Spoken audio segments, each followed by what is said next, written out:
Hello guys, ഇന്ന് നമ്മൾ ഇരുമ്പനത്തുള്ള തൃക്കത്ര മഹാദേവ സ്വയംഭൂ ക്ഷേത്രം വരെയാണ് പോകുന്നത്.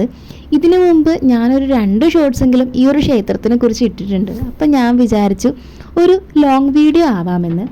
വില്ലുമംഗലം സ്വാമിമാർക്ക് മഹാദേവൻ ശയനരൂപത്തിൽ ദർശനം നൽകിയ സ്ഥലത്ത് തൃക്കാൽ മുതൽ തിരുജട വരെ 4 ഭാഗങ്ങളിൽ സ്വയംഭൂവായ ശിവലിംഗങ്ങൾ കണ്ടെത്തുകയും അവിടെ വില്ലുമംഗലം സ്വാമിമാർ യഥാവിധി ക്ഷേത്രങ്ങൾ സ്ഥാപിക്കുകയും ചെയ്തെന്നാണ് ഐതിഹ്യം.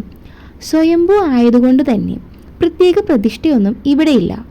ഒരു ഗോളമുണ്ടാക്കി പീഠത്തിനുള്ളിൽ ചെറിയ സ്റ്റോഡുകളിൽ ഭഗവാനെ ആവാഹിച്ച് ഇരുത്തിയിരിക്കുകയാണ്. ഭഗവാന്റെ മധ്യഭാഗമായ നാഭി കണ്ട ഇടം പെരുനിനാകുളമായി ഇത് തിരുനാഭിക്കുളമെന്നും അറിയപ്പെട്ടിരുന്നു. അതുപോലെ തന്നെ തിരുവായിങ്കണം, അതായത് ഭഗവാന്റെ കഴുത്ത് പിന്നീട് തിരുവാങ്കുളം മഹാദേവ ക്ഷേത്രമായി.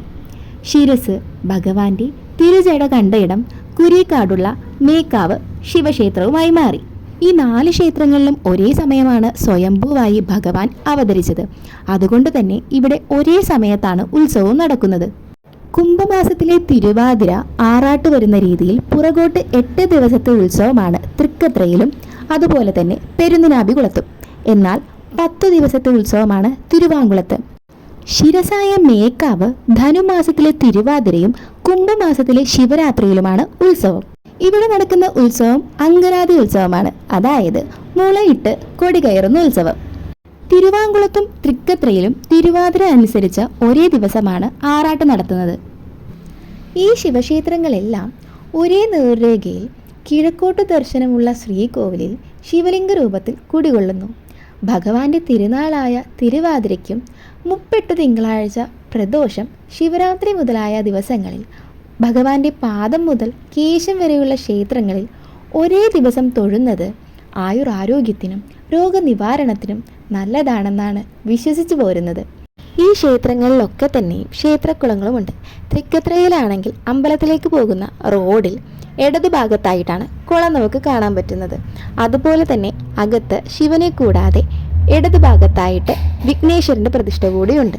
പുറത്താണെങ്കിൽ ഇടതുഭാഗത്ത് തന്നെ അയ്യപ്പൻ്റെയും സർപ്പങ്ങളുടെയും പ്രതിഷ്ഠ നമുക്ക് കാണാം. അതിൻ്റെ വലതുഭാഗത്ത് തന്നെ നാളികേരം ഉടയ്ക്കാനുള്ള കല്ലും കാണാം. അമ്പലത്തിൻ്റെ മുന്നിലേക്ക് കയറുമ്പോൾ തന്നെ അവിടെ ഒരു ബലിക്കല്ലും കാണാം. എല്ലാ അമ്പലങ്ങളിലും ശിവന് ഏറ്റവും ഇഷ്ടപ്പെട്ട വഴിപാട് ധാര തന്നെയാണെന്ന് അറിയാലോ. അതുകൊണ്ട് തന്നെ ഇവിടെയും മെയിൻ വഴിപാടെന്ന് പറയുന്നത് ധാരയാണ്.